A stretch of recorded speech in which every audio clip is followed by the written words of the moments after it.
নাক ডাকা নিয়ে অবহেলা নয়। বিশ্বের সবচেয়ে সাধারণ ঘুমের ব্যাধি স্লিপ অ্যাপনিয়া। এই সমস্যায় ঘুমের মধ্যে শ্বাসপ্রশ্বাস ব্যাহত হতে পারে। বিভিন্ন ধরনের স্লিপ অ্যাপনিয়া আছে, তবে সবচেয়ে সাধারণ রূপ অবস্ট্রাকটিভ স্লিপ অ্যাপনিয়া। স্লিপ অ্যাপনিয়ায় নাক ডাকাই সবচেয়ে বড় উপসর্গ, তাই নাক ডাকাকে অবহেলা করার সুযোগ নেই। যারা নাক ডাকেন তারা সঠিকভাবে অক্সিজেন গ্রহণ করতে পারেন না, ফলে নাকে শব্দ হয়, শ্বাসপ্রশ্বাস ভারী হয়ে ওঠে ও মস্তিষ্কে অক্সিজেন সরবরাহ কমে যায়।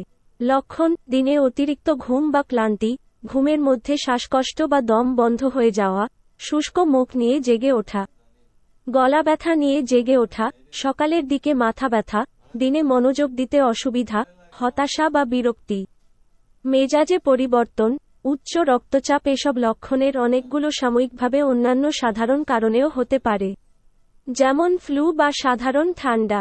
তবে যখন এগুলো স্থায়ী হয়, তখন চিকিৎসকের পরামর্শ নেওয়া উচিত। যাদের ঝুঁকি বেশি, স্থূলতায় চর্বি শ্বাসপ্রশ্বাসের ধরনকে ব্যাহত করতে পারে এবং স্লিপ অ্যাপনিয়া হতে পারে। বয়সের সঙ্গে ঝুঁকি বাড়ে। সরু শ্বাসনালী, উচ্চ রক্তচাপ, দীর্ঘস্থায়ী সর্দি বা নাক বন্ধ, ধূমপান, ডায়াবেটিস, অ্যাডেনোকার্সিনোমা, হাঁপানিতে স্লিপ অ্যাপনিয়ার প্রবণতা বেশি। রোগ নির্ণয়ে অতিরিক্ত টিস্যু জমা বা কোনো অস্বাভাবিকতা বোঝার জন্য গলা, নাক ও মুখের পেছনে দিকটা পরীক্ষা করতে হবে। রক্তচাপ মাপতে হবে। রোগের তীব্রতা ও অবস্থা নির্ধারণে ঘুম বিশেষজ্ঞ কিছু পরীক্ষাও করেন।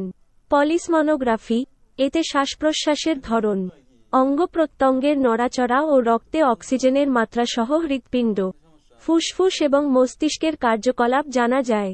পরীক্ষার সময় কারো কারো এয়ারওয়ে চিকিৎসা দেওয়া হতে পারে। অন্যান্য ঘুমের ব্যাধির বিভিন্ন চিকিৎসা প্রয়োজন হতে পারে। হোম স্লিপ অ্যাপনিয়া পরীক্ষা, এটি পলিসমনোগ্রাফির হোম সংস্করণ এবং বায়ু প্রবাহ, শ্বাসপ্রশ্বাসের ধরন ও রক্তে অক্সিজেনের মাত্রা পরিমাপ করে। এটি অঙ্গপ্রত্যঙ্গের নড়াচড়ার সঙ্গে নাক ডাকার মাত্রাও পরিমাপ করতে পারে। বাড়িতে এই পরীক্ষা করা যায়। চিকিৎসা: যদি অবস্থা তীব্র না হয়, তবে প্রথমত লাইফস্টাইল পরিবর্তন, যেমন ওজন কমানো ও ধূমপান পরিহার করা প্রাথমিক পদক্ষেপ। অবস্থা তীব্র হলে নির্দেশিত বিশেষ চিকিৎসা নিতে হবে। ঘুমের সময় ডিভাইস ব্যবহার করতে বলা হয়। ওপরের চিকিৎসাগুলো কাজ না করলে অস্ত্রোপচারকে শেষ অবলম্বন হিসেবে বিবেচনা করা হয়।